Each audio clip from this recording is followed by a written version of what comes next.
सभी को प्रणाम। जय गुरुदेव। आइए सर्वप्रथम गुरु सत्ता का आवाहन करते हैं।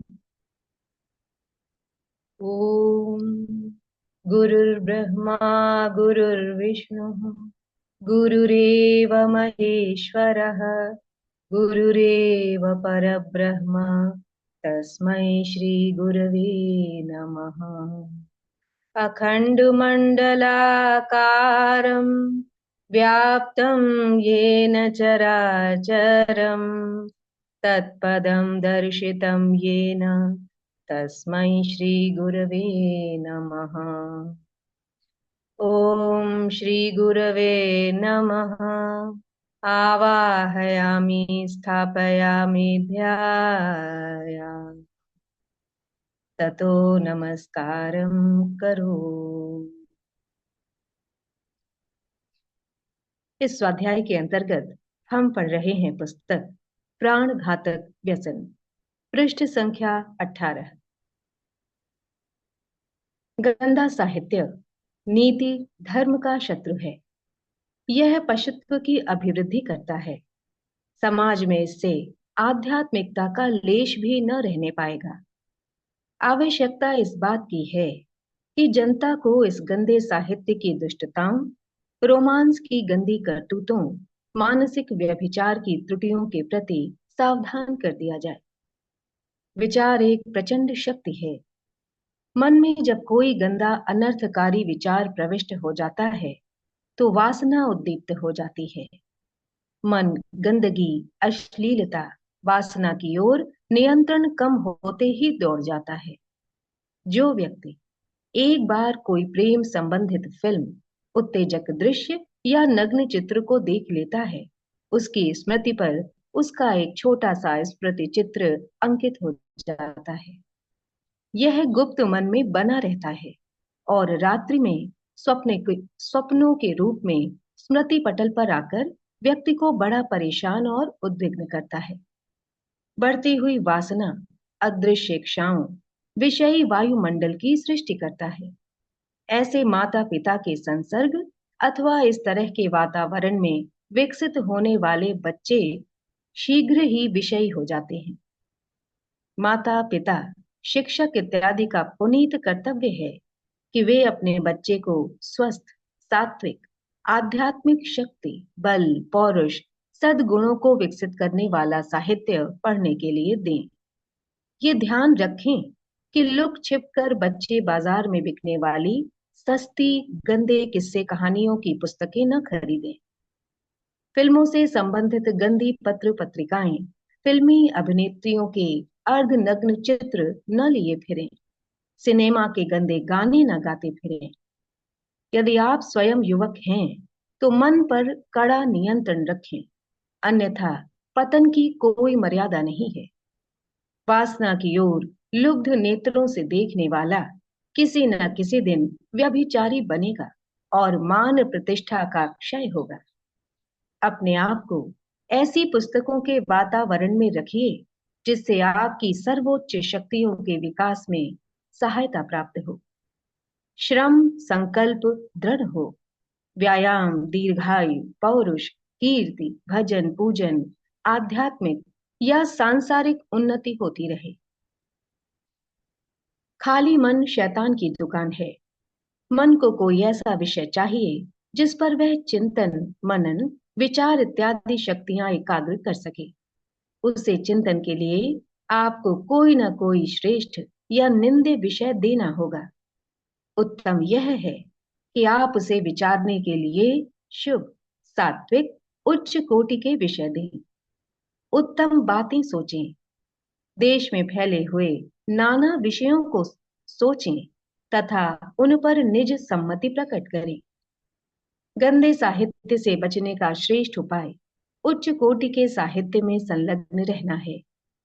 शुभ चिंतन, सत्संग, सद ग्रंथावलोकन में व्यस्त रहने से हम इर्द गिर्द के अश्लील साहित्य से बच सकते हैं। यह विषय इतना गंदा है कि इसकी चर्चा मात्र से हृदय कांप जाता है। इसके फल से समाज में व्यभिचार के गुप्त एवं प्रत्यक्ष पाप की कहानी हृदय दहला देती है।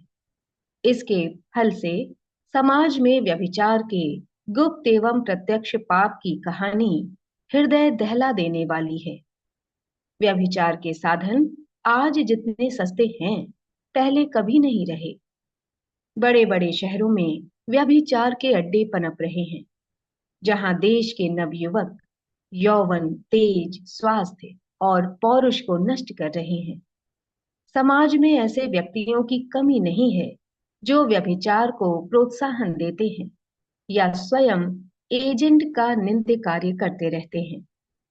व्यभिचार मनुष्य के द्वारा किया हुआ सबसे घिनौना पाप कर्म है, जिसकी सजा हमें इसी जन्म में मिल जाती है।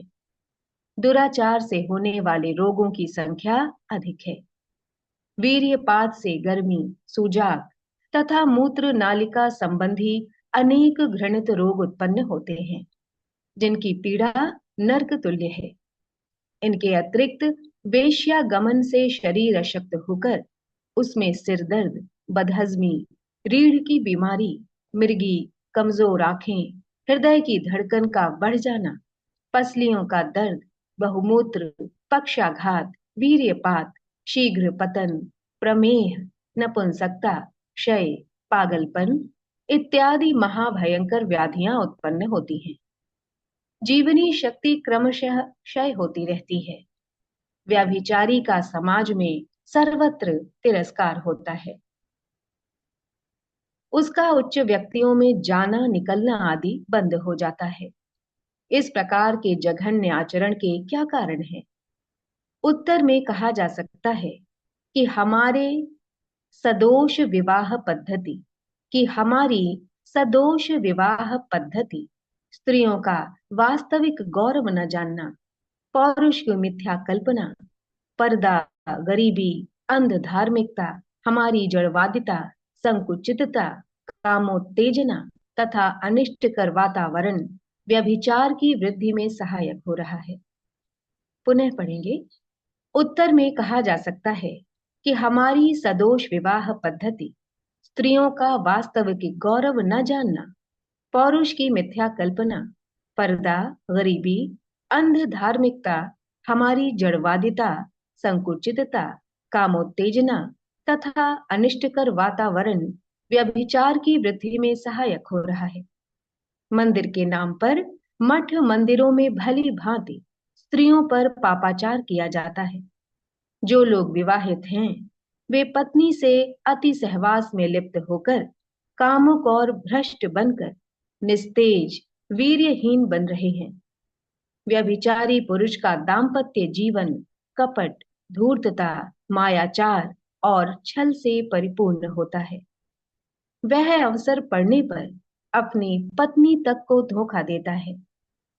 इस प्रकार कुकर्म प्रायः चोरी, भय, लज्जा और पाप की झिझक के साथ किया जाता है।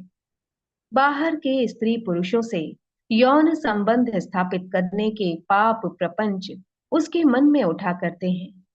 यह पाप वृत्तियां कुछ समय लगातार अभ्यास में आते रहने पर मनुष्य के मन में गहरी उतर जाती हैं और जड़ जमा लेती हैं।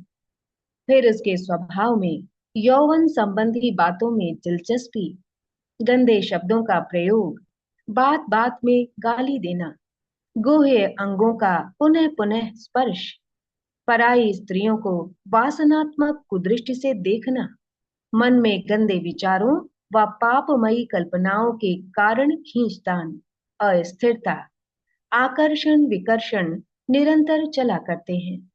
यही कारण है कि व्यभिचार व्यक्ति प्रायः चोर, निर्लज्ज, दुस्साहसी, कायर, झूठे और ठग होते हैं। अपने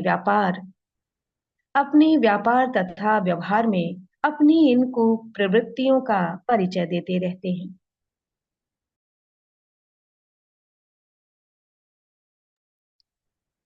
अपने व्यापार तथा व्यवहार में अपनी इन कुप्रवृत्तियों का परिचय देते रहते हैं।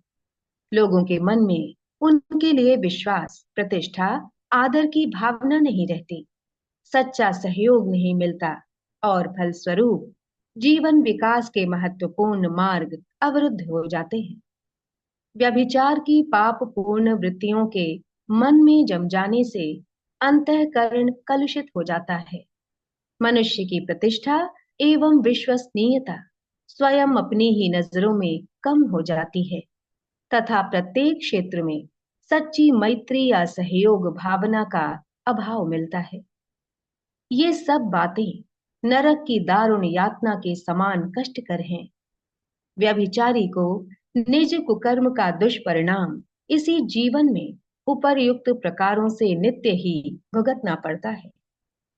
ऐसे नीच प्रवृत्ति के पुरुषों के संपर्क से उनके अनेक प्रकार के रोग और दोष स्त्री की निर्बल अंतःचेतना को विकृत कर देते हैं। व्यभिचारी पुरुष की लंपटता, वासना, घृणा, ईर्ष्या, उत्तेजना तथा स्त्री के नाना प्रकार के गुण, कर्म, स्वभाव परस्पर टकराते हैं, जिससे उसकी मनोभूमि विकृत हो जाती है। दुराचारिणी स्त्रियों का स्वभाव भी दूषित हो जाता है। उनमें चिड़चिड़ापन, झुंझलाहट, घबराहट, आवेश, अस्थिरता, रूठना, काम लोलुपता, असत्य, छल, अतृप्ति आदि दुर्गुणों की मात्रा में अभिवृद्धि हो जाती है।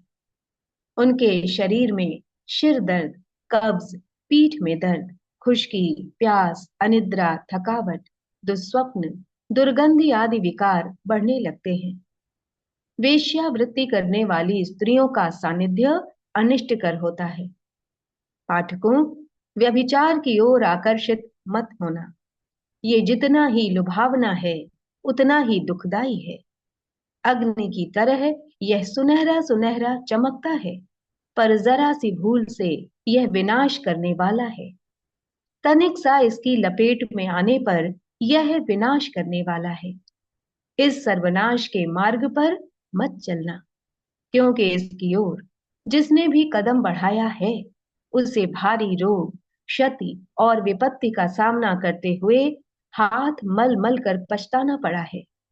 व्यभिचार सबसे बड़ा विश्वासघात है, क्योंकि किसी स्त्री के समीप तुम तभी पहुंच पाते हो जब उसके घर वाले तुम्हारा विश्वास करते हैं।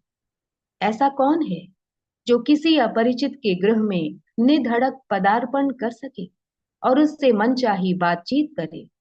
अतः पाप से डरो और संसार तथा अपनी लोक लाज मर्यादा का ध्यान रखो। क्या व्यभिचार से उत्पन्न होने वाले पाप, घृणा, बदनामी, कलंक, रोगों से तुम्हें तनिक भी भय नहीं? सद्गृहस्थ वो है जो पड़ोसी की स्त्री के रूप में अपनी पुत्री या माता की छाया देखता है।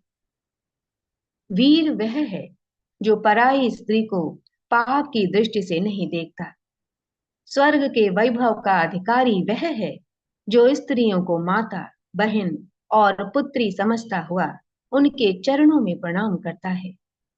व्यभिचारी जैसी व्यभिचार जैसे घृणित पाप से सावधान, सावधान।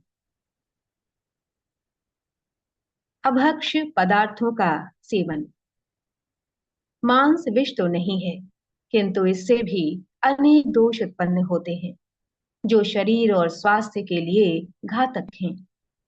अधिक मांस खाने वालों को बदहजमी, पेट का भारीपन, कब्ज इत्यादि की शिकायतें उत्पन्न हो जाती हैं। वैसे भी मांस उत्तेजक पदार्थ है और जब उसकी आदत पड़ जाती है तो उसके बिना शरीर में भारीपन और आलस्य रहता है तथा किसी काम में मन नहीं लगता। अनेक बार रोगी पशुओं का मांस खाने में आ जाता है। अनेक बार रोगी पशुओं का मांस खाने में आ जाता है, जिससे मनुष्य को भी वे रोग पैदा हो जाते हैं। कितने ही व्यक्ति मांस भक्षण को मोटे ताजे स्वस्थ रहने का उपाय बताकर विवाद करते हैं। ऐसे मांसाहारी उन त्रुटियों को नहीं जानते जिनका उल्लेख ऊपर किया गया है। संसार में बड़े बड़े बलशालियों का भोजन दूध, शाक, अनाज, तरकारियां, मेवे इत्यादि रहे हैं। उदाहरण के निमित्त संसार प्रसिद्ध विचारक, नाटककार जॉर्ज बर्नार्ड शॉ को ही देखिए। शॉ के डॉक्टरों ने कहा था कि मांस बिना तुम मर जाओगे। उन्होंने निर्भीकता पूर्वक उत्तर दिया, अच्छा, मैं केवल प्रयोग करके ही देखना चाहता हूँ। यदि मैं जीवित रहा तो आशा करता हूँ कि आप भी निरामिष भोजी हो जाएंगे। शॉ दीर्घ काल तक शाक तरकारियों और फलों पर जीवित रहे। मुनि तथा योगी जन सदा मांस से दूर रहे और दीर्घ काल तक स्वास्थ्य का आनंद लेते रहे। फिर हम क्यों मांस खाएं? अंडे खाना स्वास्थ्य के लिए हितकारी नहीं। आजकल देशी विदेशी सज्जन शक्ति के लिए अंडे खाने की सलाह दिया करते हैं। उनकी राय में अंडे के समान पोषण करने वाला अन्य कोई पदार्थ नहीं है। कुछ महानुभाव अंडे खाने में जीव हत्या नहीं समझते, फल से उसकी तुलना किया करते हैं। वास्तव में अंडा हितकारी नहीं है। इस संबंध में कुछ विलायती डॉक्टरों ने कहा है कि मुर्गी के मांस और अंडे में एक प्रकार की विषैली एल्ब्यूमिन पाई जाती है, जो जिगर और अंतड़ियों को खराब करती है और बहुत ही हानिकारक है। अंडे में जर्दी होती है, उसमें नमक, चूना, लोहा और विटामिन सभी पदार्थ रहते हैं। ये पदार्थ बच्चों के पोषण के लिए भगवान ने भर दिए हैं। बहुत से लोगों ने ये समझ लिया है कि ये चीजें दूध की तरह खाने की हैं, किंतु ये उनकी भूल है। अंडे में जो प्रोटीन होता है अंडे में जो प्रोटीन होता है वह दूध के प्रोटीन से कम दर्जे का है, क्योंकि उसके पाचन में बड़ी कठिनाइयां आ पड़ती हैं। अधिकतर तो वह सड़कर खाने के योग्य न रहकर हानिकारक भी हो जाती है। दूध तो रखा रहने पर जम जाता है और खट्टा भी हो जाता है, परंतु अंडा खाने में खराब मालूम होता है और हानिकारक हो जाता है। इसके विपरीत खट्टा या जमाया हुआ दूध अधिकांश लोगों को ताजे दूध की अपेक्षा अधिक रुचिकर और सुपाच्य हो जाता है। दूध का ये गुण मिठास के कारण है, जो अंडे में होता ही नहीं। सात्विक भोजन के साथ आधा सेर दूध, अंडे और मांस के बिना ही प्रोटीन पर्याप्त मात्रा में पहुंच देता है।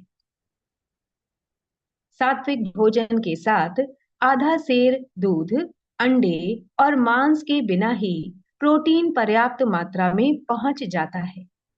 यूरोपीय देशों में मक्खन निकालने के पश्चात मक्खनियां दूध प्रायः जानवरों को खिलाया या फेंक दिया जाता है। यदि यही दूध मनुष्य के खाने के काम में ले लिया जाए तो इस देश के लिए मांस से अधिक लाभदायक होगा। 9 औंस अर्थात 4.5 छटाक मक्खनिया दूध शरीर में इतना चूना तथा हड्डियां बनाने वाली सामग्री उत्पन्न कर देता है जितना 1 दर्जन अंडे भी नहीं कर पाते। अंडे के खाने से पाचन तंत्र में सड़न उत्पन्न हो जाती है। इस सड़न से एक प्रकार की नशे की स्थिति पैदा हो जाती है। इससे जी मिचलाता है, सर दर्द, सिर दर्द, मुंह में दुर्गंध आना तथा दूसरी ऐसी अन्य बीमारियां उत्पन्न हो जाती हैं। इसके विपरीत दूध, बादाम, मूंगफली आदि में अंडे से अधिक प्रोटीन होता है। जितना दूध, बादाम आदि के प्रोटीन खाने पर आमाशय में पाचक रस बनता है, उतना ही अंडे के प्रोटीन से नहीं बनता। अंडे की कच्ची सफेदी पर पाचक रसों का कोई प्रभाव नहीं पड़ता और दूसरे भोजनों के पचने में भी रुकावट उत्पन्न होती है। बैटल क्रीक सेनेटोरियम के सुपरिंटेंडेंट जॉन हर्वे लॉक साहब लिखते हैं कि मांसाहारियों के सब बहाने सब प्रकार से एक एक करके सभी लोप होते जा रहे हैं।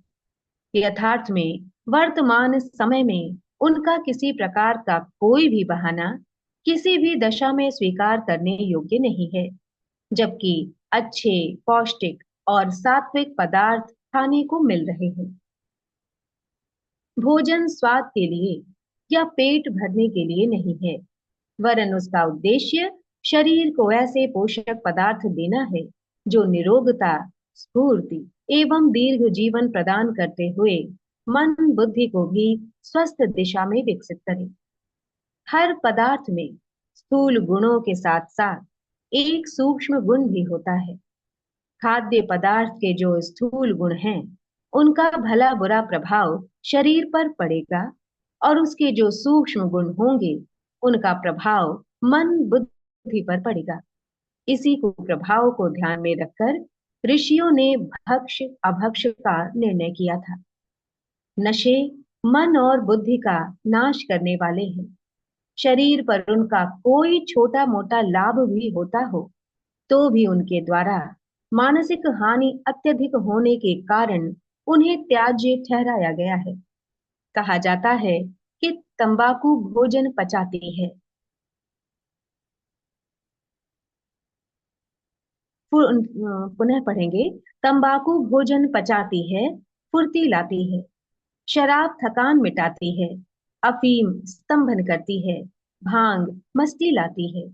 यदि ये बातें आंशिक रूप से ठीक भी हों, तो भी उनके विषैलेपन के कारण जो क्षति होती है, उसकी तुलना में यह लाभ अत्यंत ही तुच्छ है। इसके अतिरिक्त इन नशीली चीजों का मानसिक क्षेत्र पर जो भारी कुप्रभाव पड़ता है, उसकी हानि तो मनुष्य जीवन के उद्देश्य को ही नष्ट कर देने वाली है। हमको ये भली प्रकार समझ लेना चाहिए कि मनुष्य का हित सात्विक पदार्थों के सेवन में ही है। मांस, मदिरा, भांग, गांजा, चाय, तंबाकू आदि सभी पदार्थ तामसी होते हैं और उनके सेवन से मनुष्य की बुद्धि भ्रष्ट होकर विपरीत कार्यों की रुचि उत्पन्न करती है। इनके द्वारा मनुष्य शारीरिक और मानसिक दृष्टि से निर्बल होता है और उसका आत्मिक पतन होता है। इसलिए किसी भी कल्याणकामी व्यक्ति को इन निकृष्ट पदार्थों का सेवन नहीं करना चाहिए। भैया दीदी, ये पुस्तक यहाँ समाप्त होती है। आइए इसका पुनः स्वाध्याय आरंभ करते हैं। प्राण घातक व्यसन। गायत्री महामंत्र का 19वां अक्षर योग हमको हानिकारक दुर्व्यसनों से बचने की शिक्षा देता है।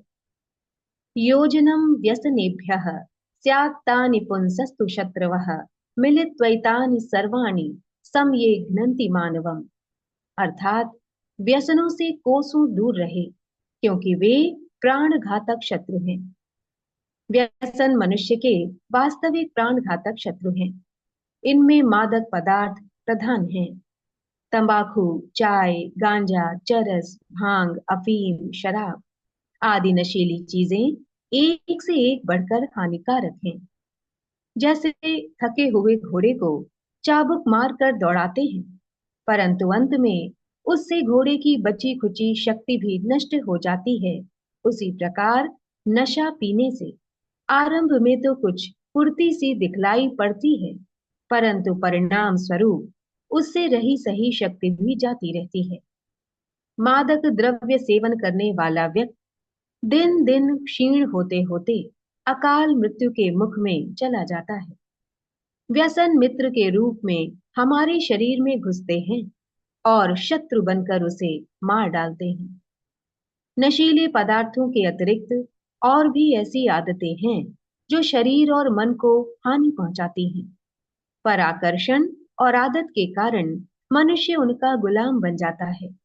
सिनेमा, नाच रंग, व्यभिचार, जुआ आदि कितनी ही हानिकारक और अप्रतिष्ठाजनक आदतों में लोग फंस जाते हैं और अपना धन, समय तथा स्वास्थ्य बर्बाद कर डालते हैं। ये दुर्व्यसन कुछ दिनों से ये दुर्व्यसन कुछ थोड़े से व्यक्तियों के जीवन को ही नष्ट नहीं करते, वरन बड़े बड़े देश, राष्ट्र, जन समुदाय इनके कारण सर्वनाश के गड्ढे में गिर जाते हैं। जैसा भारतीय इतिहास के पाठक जानते हैं कि मुगल साम्राज्य का मूलोच्छेद शराबखोरी के कारण ही हुआ, इसी प्रकार चीन का राष्ट्र अफीमखोरी के कारण नष्ट हो गया। पुराने जमाने में भी मिस्र, यूनान और रोम के उन्नतिशील और शक्तिशाली राष्ट्र मद्य के फंदे में फंसकर पतन के गर्त में गिर चुके हैं। हमारे प्राचीन इतिहास में यादवों का शक्तिशाली राज्य मद्यपान के व्यसन के कारण ही नष्ट हो गया और श्री कृष्ण जैसे लोकोत्तर पुरुष भी उसकी रक्षा न कर सके। यही कारण है कि हिंदू धर्म शास्त्रों में सुरापान की गिनती महापातकों में की गई है। त्र्यंबकं ब्रह्म हत्याम यजामहे सुरापानम स्त्रियो सुगन्धिं पुष्टिवर्धनम् गुरुवारुक। ब्रह्म हत्या सुरापश्च स्तेयो गुरु तप्लगः एते सर्वे प्रथा ज्ञेया महापात किंते नराः। अर्थात ब्रह्मघाती, मद्यप, चोर, गुरु पत्नी में गमन करने वाला, ये सभी महापातकी और निंदित हैं। इनका परित्याग कर देना चाहिए। वंदनामि मदिरा प्रकृति के प्रतिकूल है। यमामि। मदिरा सेवन कर अ, दीदी अनम्यूट हो जाइए, रिचा दीदी।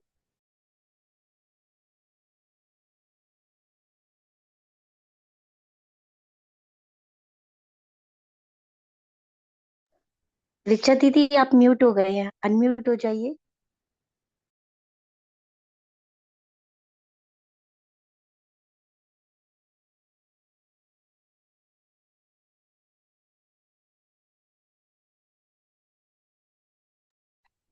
रिचा दीदी आपको हमारी आवाज आ रही? अनम्यूट हो जाए दीदी।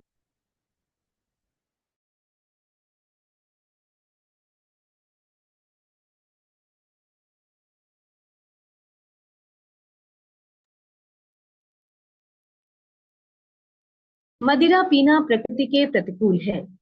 जब मदिरा का प्याला हाथ में लेकर मुख के समीप लाते हैं, तो उसकी बू दिमाग में पहुंचते ही त्वचा में सिकुड़न आ जाती है। आंखें भी बंद हो जाती हैं, परंतु मनुष्य उसे प्रकृति के प्रतिकूल जबरदस्ती पी जाता है। मदिरा के स्थान पर दूध का प्याला पीने के लिए जब मुख के निकट लाते हैं, तब कोई अंग उसे अस्वीकार नहीं करता, बल्कि उस बड़े चाव से मनुष्य